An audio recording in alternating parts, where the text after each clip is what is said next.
Jòhánù orí 19. Nítorí náà ni Pílátù mú Jésù ó sì nà án. Àwọn ọmọ ogun sì hun adé ẹ̀gún, wọ́n sì fi dé e ní orí, wọ́n sì fi aṣọ ìgúnwà elése àlùkò wọ̀ ọ́. Wọ́n sì wí pé, kábíyèsí ọba àwọn Júù. Wọ́n sì fi ọwọ́ wọn gbá a lójú. Pílátù sì tún jáde, ó sì wí fún wọn pé, wò ó, mo mú un jáde tọ̀ yín wá, kí ẹ̀yin kí ó lè mọ̀ pé èmi kò rí ẹ̀ṣẹ̀ kan lọ́wọ́ rẹ̀. Nítorí náà Jésù jáde wá, tí òun ti adé ẹ̀gún àti aṣọ elése àlùkò. Pílátù sì wí fún wọn pé, ẹ wo ọkùnrin náà.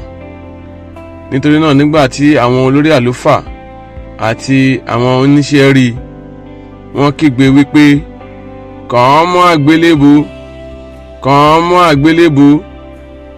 Pílátù wí fún wọn pé, ẹ mú un fún ara yín, kí ẹ sì kàn án mọ́ àgbélébùú, nítorí tí èmi kò rí ẹ̀ṣẹ̀ lọ́wọ́ rẹ̀. Àwọn Júù dá lóhùn wípé, àwa ní òfin kan, àti gẹ́gẹ́ bí òfin wa ó yẹ láti kú, nítorí tí ó fi ara rẹ̀ ṣe ọmọ Ọlọ́run. Nítorí náà nígbà tí Pílátù gbọ́ ọ̀rọ̀ yìí, ẹ̀rù túbọ̀ bà á. Ó sì tún wọ inú gbọ̀ngàn ìdájọ́ lọ. Ó sì wí fún Jésù pé, níbo ni ìwọ ti wá? Ṣùgbọ́n Jésù kò dá a lóhùn. Nítorí náà Pílátù wí fún un pé, èmi ni ìwọ kò fọhùn sí? Ìwọ kò mọ̀ pé èmi ní agbára láti dá ọ sílẹ̀, èmi sì ní agbára láti kàn ọ́ mọ́ àgbélébùú.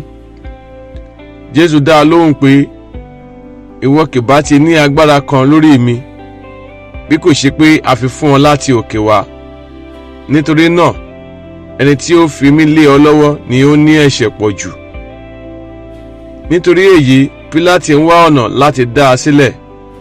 Ṣùgbọ́n àwọn Júù kígbe wípé, bí ìwọ bá dá ọkùnrin yìí sílẹ̀, ìwọ kì í ṣe ọ̀rẹ́ Késárì. Ẹnikẹ́ni tí ó bá ṣe ara rẹ̀ ní ọba, ó sọ̀rọ̀ òdì sí Késárì. Nítorí náà nígbà tí Pílátù gbọ́ ọ̀rọ̀ wọ̀nyí, ó mú Jésù jáde wá, ó sì jókòó lórí ìtẹ́ ìdájọ́ tí à ń pè ní òkúta títẹ́, ṣùgbọ́n ní èdè Hébérù, Gábátà. Ó jẹ́ ìpalẹ̀mọ́ àjọ ìrékọjá. Ó jẹ́ ìwọ̀n wákàtí ẹ̀kẹfà. Ó sì wí fún àwọn Júù pé, ẹ wo ọba yín. Nítorí náà wọ́n kígbe wípé, mú un kúrò, mú un kúrò, kàn án mọ́ àgbélébùú. Pílátù wí fún wọn pé, èmi ó ha kan ọba yín mọ́ àgbélébùú bí? Àwọn olórí àlùfáà dáhùn wípé, àwa kò ní ọba bí kò ṣe Késárì. Nígbà náà ni ó fà á lé wọn lọ́wọ́ láti kàn án mọ́ àgbélébùú. Nítorí náà wọ́n mú Jésù, ó sì jáde lọ. Ó ru àgbélébùú fún ara rẹ̀ sí ibi tí à ń pè ní ibi agbárí, ní èdè Hébérù tí à ń pè ní Gọ́lgọ́tà, níbi tí wọ́n gbé kàn án mọ́ àgbélébùú, àti àwọn méjì mìíràn pẹ̀lú rẹ̀, níhà ìkíní àti níhà kejì. Jésù sì wà láàrin. Pílátù sì kọ ìwé àkọlé kan pẹ̀lú, ó sì fi lé orí àgbélébùú náà. Ohun tí a sì kọ ni, Jésù ti Násárẹ́tì, ọba àwọn Júù. Nítorí náà ọ̀pọ̀ àwọn Júù ni ó ka ìwé àkọlé yìí, nítorí ibi tí a gbé kan Jésù mọ́ àgbélébùú súnmọ́ etí ìlú. A sì kọ ní èdè Hébérù àti ti Látìnì àti ti Hélénì. Nítorí náà àwọn olórí àlùfáà àwọn Júù wí fún Pílátù pé, má ṣe kọ pé ọba àwọn Júù, ṣùgbọ́n pé òun wí pé èmi ni ọba àwọn Júù. Pílátù dáhùn pé, ohun tí mo ti kọ tán, mo ti kọ ná.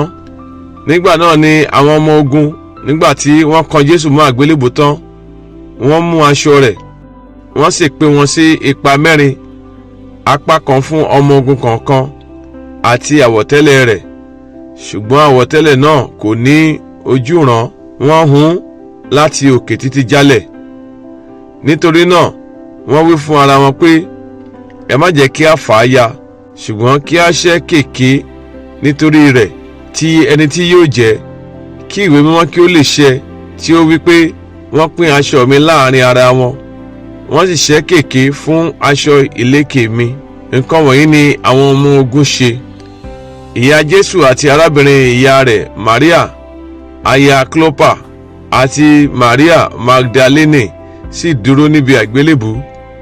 Nítorí náà nígbà tí Jésù rí ìyá rẹ̀ àti ọmọ ẹ̀yìn náà dúró, ẹni tí Jésù fẹ́ràn, ó wí fún ìyá rẹ̀ pé, obìnrin, wo ọmọ rẹ. Lẹ́yìn náà ni ó sì wí fún ọmọ ẹ̀yìn náà pé, wo ìyá rẹ.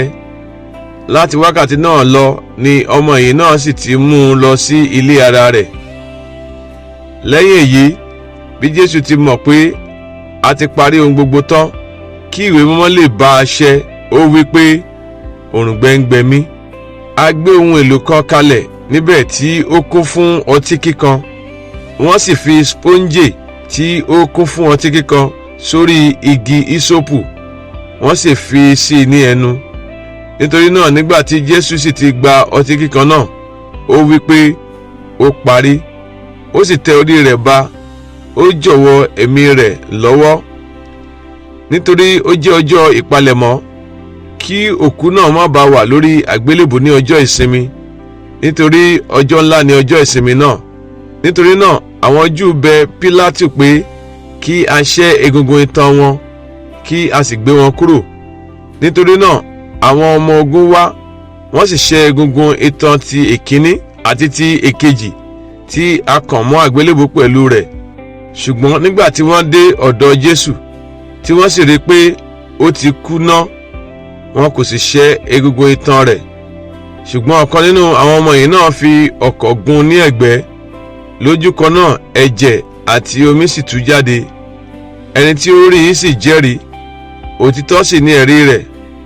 Ó sì mọ̀ pé òótọ́ ni òun wí, kí ẹ̀yin kí ó lè gbàgbọ́. Nǹkan wọ̀nyí ṣe kí ìwé mímọ́ kí ó lè ṣẹ tí ó wí pé, a kì yóò fọ́ egungun rẹ̀. Ìwé mímọ́ mìíràn ẹ̀wẹ̀ sì wí pé, wọn ó máa wo ẹni tí a gún ní ọ̀kọ̀.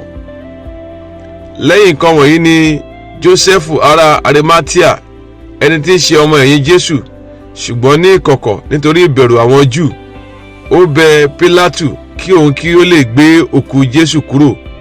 Pílátù sì fún un ní àṣẹ. Nítorí náà ni ó wá, ó sì gbé òkú Jésù lọ. Nikodémù pẹ̀lú sì wá, ẹni tí ó tọ̀ Jésù wá lóru lákọ̀ọ́ṣe. Ó sì mú àdàpọ̀ òjìá àti àlóẹ̀ wá, ó tó ìwọ̀n 100 lítà. Bẹ́ẹ̀ ni wọ́n gbé òkú Jésù, wọ́n sì fi aṣọ ọ̀gbọ̀ dì í pẹ̀lú tùràrí, gẹ́gẹ́ bí ìṣe àwọn Júù ti rí ní ìsìnkú wọn. Àgbàlá kan sì wà níbi tí a gbé kàn án mọ́ àgbélébù. Ibojì títún kan sì wà nínú àgbàlá náà, nínú èyí tí a kò tí ì tẹ́ ẹnikẹ́ni sí rí. Ǹjẹ́ níbẹ̀ ni wọ́n sì tẹ́ Jésù sí, nítorí ìpalẹ̀mọ́ àwọn Júù, nítorí ibojì náà wà ní tòsí.